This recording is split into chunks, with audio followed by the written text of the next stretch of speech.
sesuai dengan hasil rapat kita bahwa memang di minggu ini kita mencoba untuk mengadakan rapat-rapat kerja dengan seluruh mitra komisi, di mana hari ini Badan Perbatasan yang menjadi mitra kita pada gilirannya harus rapat kerja. Tujuan ini yang pertama untuk melihat sejauh mana apa yang telah dilakukan oleh teman-teman di Badan Perbatasan. Yang kedua, barangkali di sana ada kendala, yang seperti apa, progres dan seterusnya. Yang ketiga, yang tidak kalah pentingnya, rencana ke depan. Jadi kita tidak boleh putus komunikasi antara pemerintah dan DPR melalui mitra kerjanya. Nanti silakan Pak Joko untuk menyampaikan.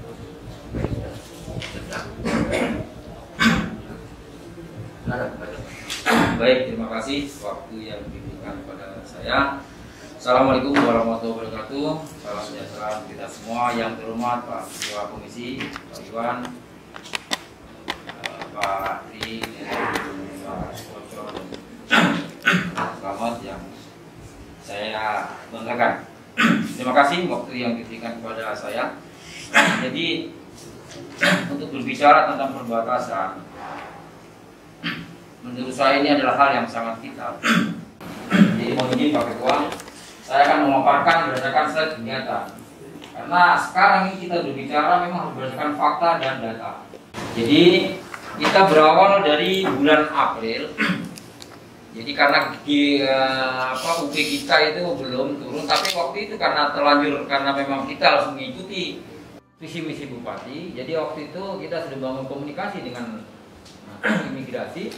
Kita membuat ini launching kartu pas lintas batas dengan pos terpadu CKS di Skoflo.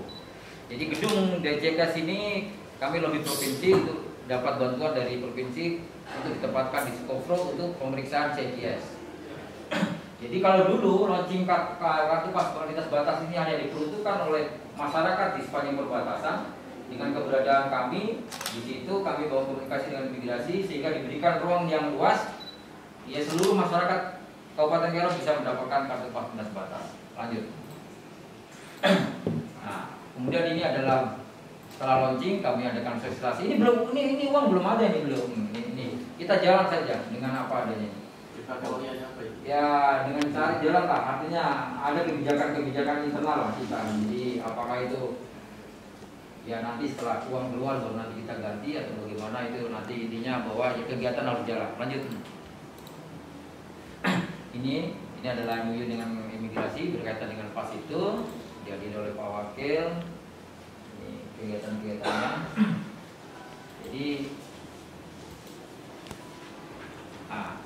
Jadi di dalam ini adalah boarding releasing meeting antara belum diadakan oleh PNG dengan RI. Ini berkaitan dengan pembahasan kondisi ekonomi. Jadi kenapa saya berpikir bahwa harus ada pas lintas batas? Karena mau diakui tidak, Kero ini adalah lumbung dari semua pangan yang ada untuk suplai ke Jayapura, apakah itu buah-buahan, sayur-sayuran. Kenapa tidak kita bisa mengekspor ke PNG dengan melihat kondisi wilayah seperti itu? Nah, ini ada Rem, ada Ibu Susi, ada dari teman-teman dari konsulat PNG. Dan ini lokasinya di mana? Ini di Utung Pak, itu ada di Skol. Nah, waktu itu kita baru komunikasi. Ya, artinya kita buat terobosan-terobosan lah. Jadi jangan hanya Skoutung saja untuk jadi pelintasan. Makanya karena begitu Skoutung ditutup kan imbasnya di kita di Skoflo. Ya, makanya waktu baru-baru ada indikasi bahwa penyelundupan vanili satu kontainer itu sebenarnya kan bukan dari PNG, tapi memang dari kita, dari Cibais itu. Lanjut. Ini adalah ya ini terobosan kami lobby Kementerian Jakarta bagaimana persiapan pos lintas batas nasional di Waris. Ini tindak lanjut dari kunjungan dari Dirjen BAK dengan salah satu deputi di BNPB didampingi oleh Ibu Susi. Kemudian dikawal oleh Pak Wakil Bupati langsung. Lanjut. Ini ini jalan ini kami sudah pengusulan masuk, sebenarnya kemarin sudah masuk untuk lobby-lobby di dalam kementerian. Ini kali yang menuju Kampung Pun nih. Gambar-gambarnya ditampilkan langsung ya. Ya, jadi jadi dari Banda ini, dari Banda menyeberang itu. Jadi kami sudah lakukan Pak. Jadi dalam rangka pembentukan pos lintas batas itu kami sudah proaktif. Jadi tanah itu kami sudah menyiapkan tanah 300 hektar. Ya, tanpa ganti rugi. Saya sudah melapor ke pimpinan dalam halnya Pak Sekda, Pak Bupati, tapi sampai sekarang Pak Bupati ya belum ada waktu kah untuk menindaklanjuti itu. Karena masyarakat sudah menyerahkan hak wilayah persiapan berkaitan dengan pos lintas batas. Kami sudah proaktif, kami sudah lapor di BNPB bahwa kesiapan daerah sudah oke. Lanjut. Nah, itu yang tadi Pak dari awal pembukaan bahwa untuk membangun daerah perbatasan, saya pikir kita kalau mengharapkan APBD kita nggak masuk akal. Maka Badan Perbatasan Kabupaten Kerom mengambil langkah inisiatif membuat terobosan bekerja sama dengan BNPB, karena BNPB itu mempunyai anggota 20 kementerian di bawah BNPB, sehingga kami membuat rapat terbatas dengan 20 kementerian. Sehingga waktu itu terlaksana kegiatan di tanggal 22, kami membawa 15 kepala dinas ke Jakarta. Ya, orientasinya apa? Orientasinya adalah bagaimana meyakinkan Jakarta bahwa kami ini serius ingin membangun. Dan alhamdulillah jawaban-jawaban itu kemarin sudah terakomodir. Jadi mulai dari Kementerian Desa Tertinggal, baik dari DAK afirmasi, kemudian DAK pendidikan, DAK jalan, DAK perumahan, nanti kita akan lanjut.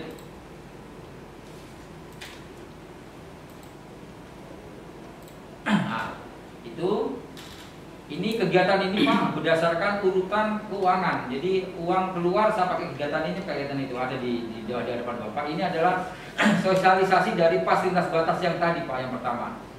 Ya, ini kepala imigrasi turun langsung ke Skoflo. Itu adalah gedung yang tadi saya katakan. Jadi gedung yang diperuntukkan untuk pos pemeriksaan terpadu antara karantina, imigrasi, security dan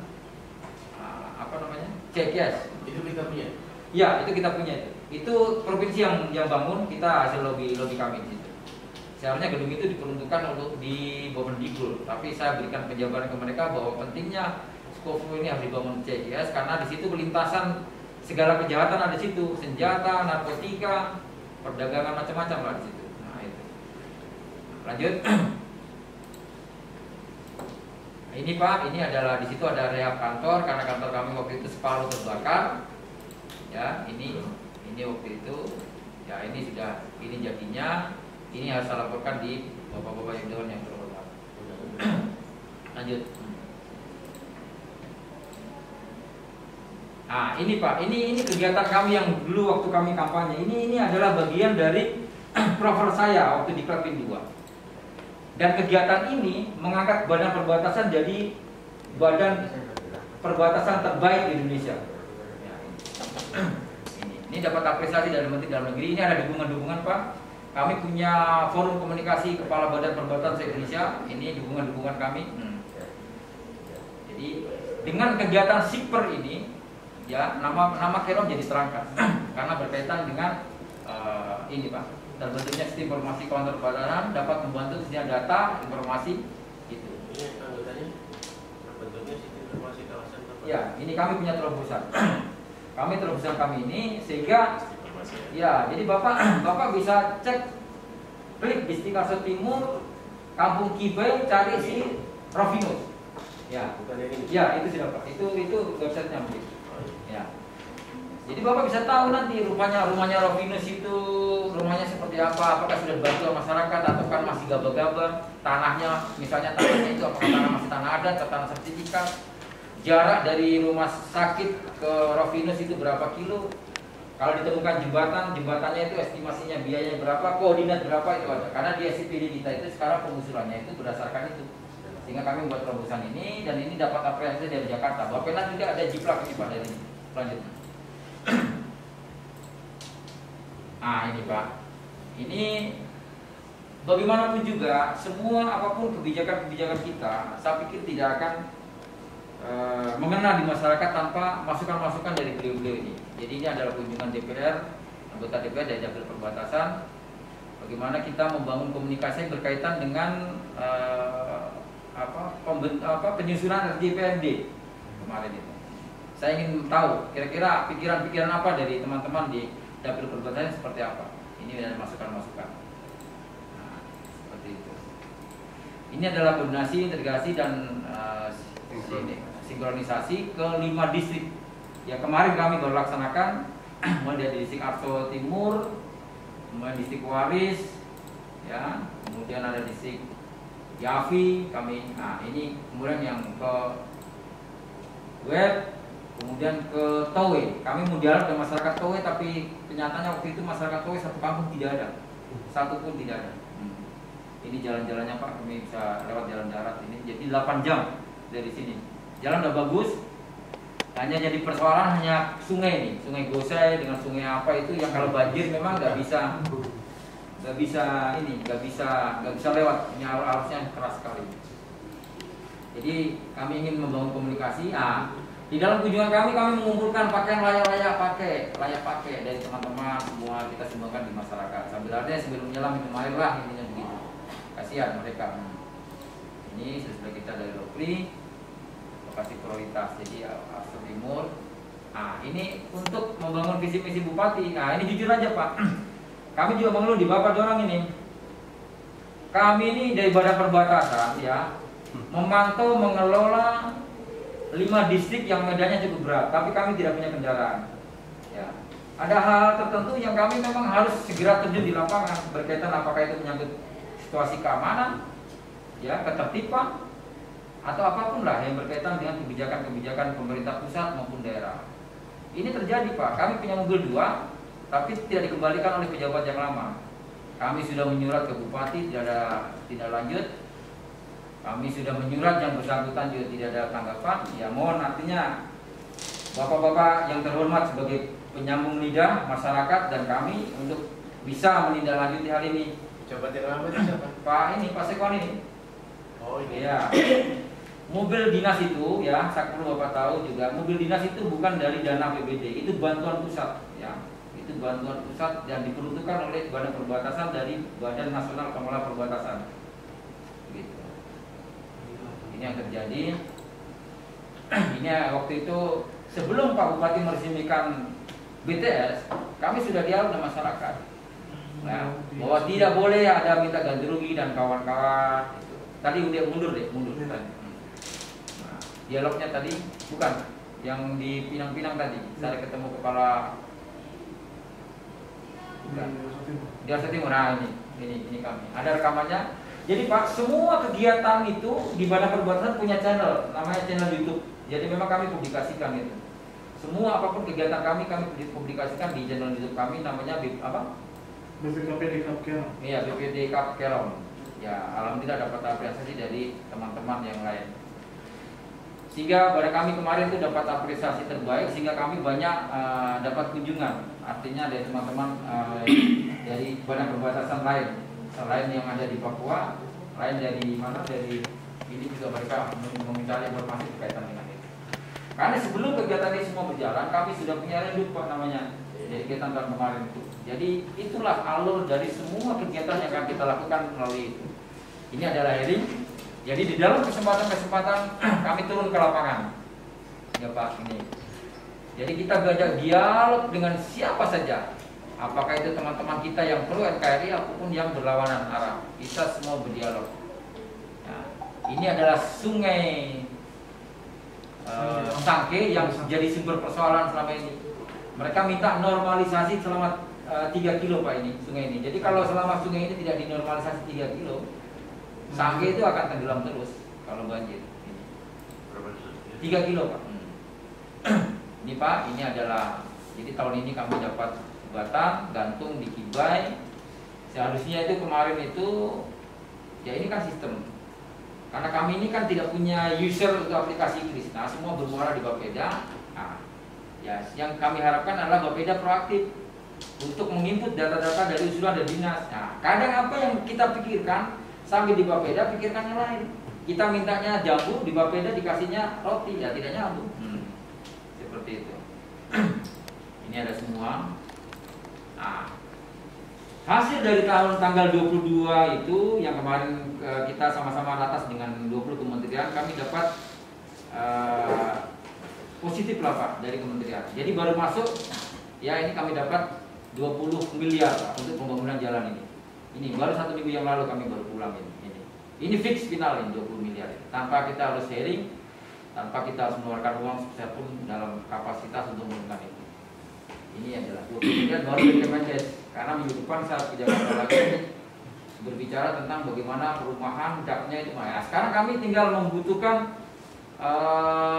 artinya lampu hijau saja lah dari pimpinan daerah. Nah, ketika pimpinan daerah bilang ya kau konsentrasi lah di Jak, ya sudah, itu kami merajalela Jakarta. Artinya apa? Dari 20 kementerian itu anggota BNPB itu kami sudah masuk di dalam sistem mereka.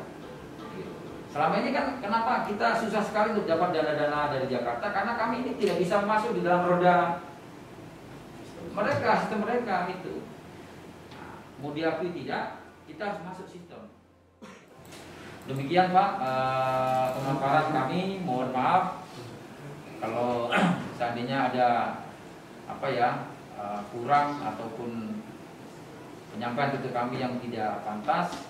Sekali lagi saya mohon maaf. Waktu dan tempat saya kembalikan. Wassalamualaikum warahmatullahi wabarakatuh.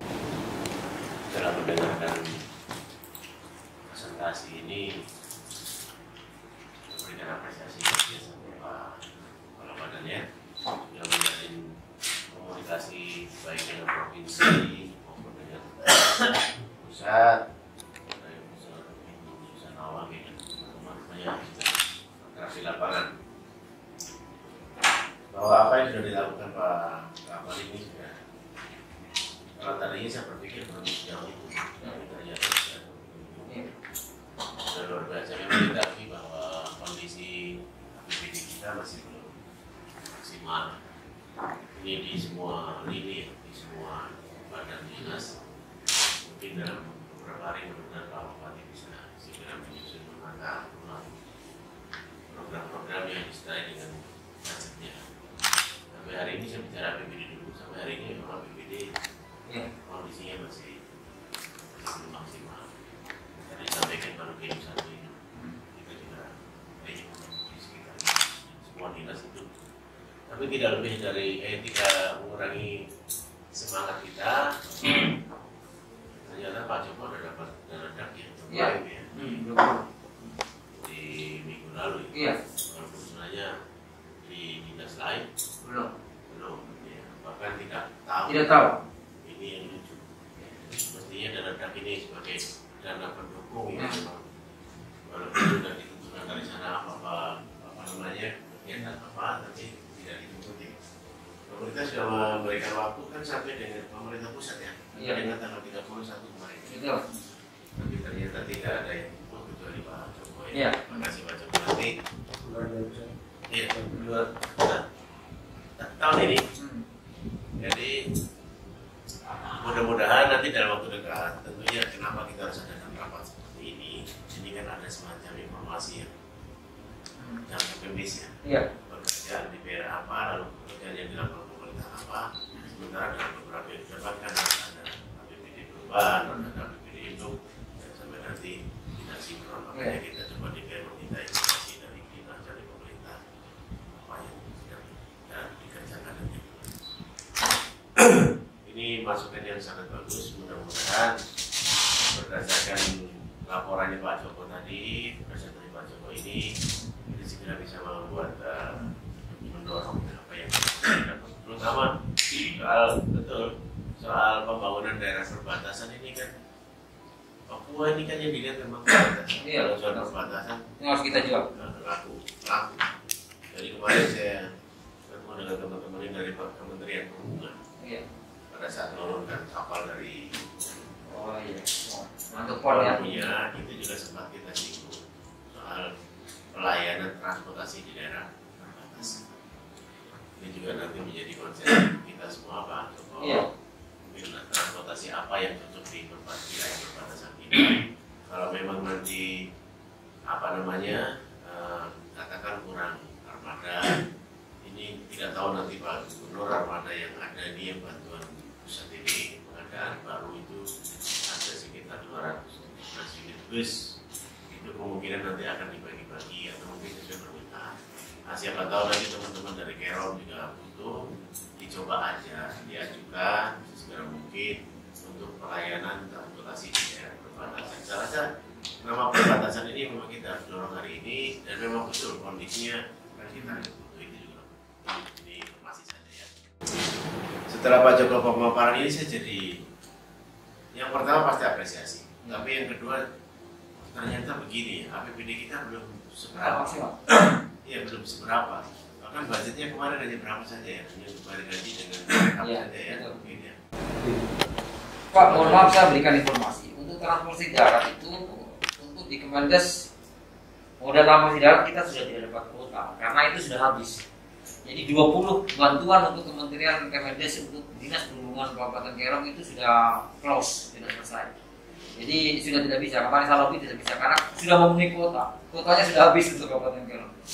Ya, 20 mobil itu sudah diperbantukan ke Kabupaten Kerom dari Kementerian. Nanti Bapak kalau memang ada hearing dengan Dinas Perhubungan silakan ditanya. Oh ya? Iya, 20 itu. Boleh ini bahasa saya bisa dipertanggungjawabkan. Seperti apa, Pak? Apa kondisi mereka hari ini? Ini Pak Joko tadi kan baru cerita soal di sana ada pos lintas, lalu kita memperhatikan. Tapi ekonomi rakyat di sana sekarang bisa makan atau tidak, itu yang paling penting. Ini tugasnya siapa?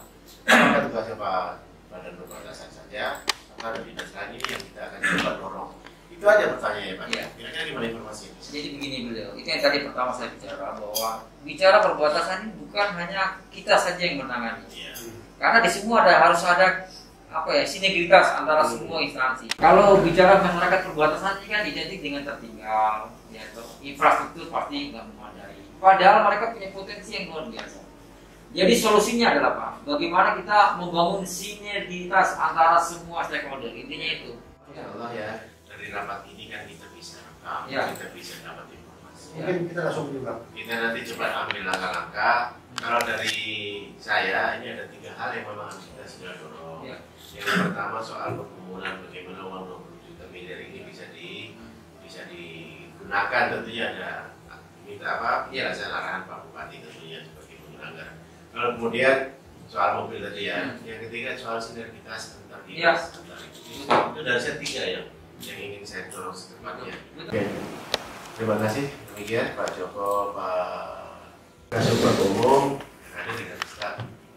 Terima kasih atas kehadirannya dan terima kasih atas semuanya dan